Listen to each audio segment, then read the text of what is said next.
পরপর সেটি আরও প্রভাব অনেক বেশি বেড়ে যায়।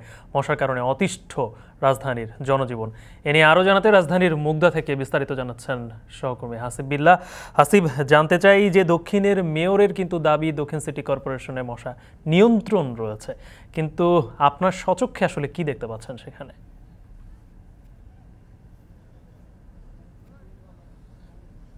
গালিব, এই এলাকায় বেশ মশার উপদ্রব।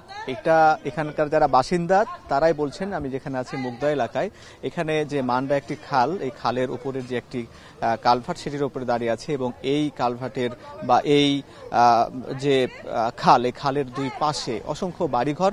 আমরা যদি খালের দিকে আপনাকে দেখাই, আসলে এখানে যেহেতু খালে প্রচুর পরিমাণ ময়লা এবং আবর্জনা এবং এই খালের আশেপাশে দিনের বেলাতে মশা তো থাকে, আপনি যেমনটি বলছিলেন, সন্ধ্যার পরে ব্যাপক আকারে মশা এই এলাকায় দেখা যায়। এবং এখানে যারা বলছিলেন যে মশা তো আসলে ক্যামেরার চোখে দেখানো যাচ্ছে না, কিন্তু এই অনুভব করছেন সবাই যে যারা এখানে দাঁড়িয়ে থাকাও কঠিন। এবং এখানে যারা এই যে রাস্তার বা এই খালের আশেপাশে যে সব ভবন রয়েছে এবং এই সব খালের আশেপাশে যে সব দোকানপাট রয়েছে এবং যারা চলাফেরা করেন, আসলে যারা অবস্থান করেন, প্রত্যেকেই মশার কামড়ে অতিষ্ঠ হয়ে যান এখানকার মানুষজন। এবং এই মশা কিন্তু সন্ধ্যার পরে এবং সারা রাতি পর্যন্ত ব্যাপক পরিমাণে থাকে। আসলে মশার কয়েল, তারা যেমনটি বলছিলেন যে মশার কয়েল, মশারি বা মশার কয়েলও এই মশা মানে না এবং মেডিসিন দিয়েও কিন্তু এই মশাকে রক্ষা সম্ভব হয় না। এবং এখানকার যারা বাসিন্দা তারা বলছিলেন যে যেহেতু গরম, এই জন্য মশারি ব্যবহার করাও তাদের জন্য কঠিন হয়ে যায়, কিন্তু তবু আসলে বেঁচে থাকার জন্য তো বসবাস করতে হয়, কিন্তু এই মশার কারণে মানুষ বেশ অসুবিধায় পড়তে হয় তাদেরকে। এবং আপনাকে যদি জানিয়ে রাখি যে এবার মশা যেহেতু মে থেকে সেপ্টেম্বর পর্যন্ত এই কয়েক মাস বেশ মশার উপদ্রব দেখা যায়, মশার বাহিত রোগ দেখা যায়, ডেঙ্গুর প্রকোপ থাকে। এবং আমরা যতটুকু জেনেছি যে গত বছর 2023 সালে প্রায় 3.5 লাখের মতো মশা বাহিত এই যে ডেঙ্গু রোগে আক্রান্ত হয়েছেন মানুষ, এবং তারপরে সেখানে কিন্তু প্রায় 1,500-এর মতন মানুষ মারাও গিয়েছেন।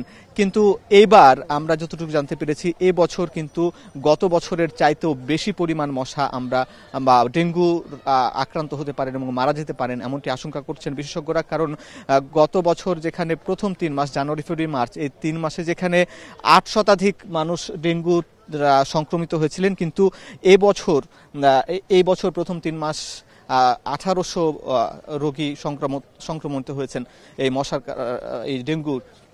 এবং একই সঙ্গে গত বছর যেখানে এই 3 মাসে 6 জন রোগী মারা গিয়েছিলেন ডেঙ্গুর কারণে, এবার কিন্তু প্রায় 22 জন মারা গেছেন। সুতরাং এবার গত বছরের চাইতে কয়েক গুণ বেশি এই মশায় আক্রান্ত হয়েছেন এবং মারা গেছেন ডেঙ্গুতে। এবং একই সঙ্গে এবার আরও ডেঙ্গুর প্রকোপ আরও ভয়াবহ বাড়তে পারে এমন আশঙ্কা করছেন। তবে সবাইকে সচেতন থাকার আহ্বান করা হচ্ছে এবং যেখানে ময়লা ফেলা থেকে বিরত থাকা সহ ডেঙ্গু এবং মশা থেকে দূরে থাকার জন্য যাবতীয় যেসব কার্যক্রম সেটা মেনে চলার জন্য এখানে বিশেষজ্ঞরা পরামর্শ দিচ্ছেন। এই ছিল গালিব। কোনোভাবেই নিয়ন্ত্রণে আনা যাচ্ছে না রাজধানীতে বেড়ে ওঠা মশাগুলোকে, সব প্রচেষ্টাই যেন বিফল, সেই খবরই জানাচ্ছিলেন সহকর্মী হাসিব বিল্লাহ। এবার ভিন্ন প্রসঙ্গ।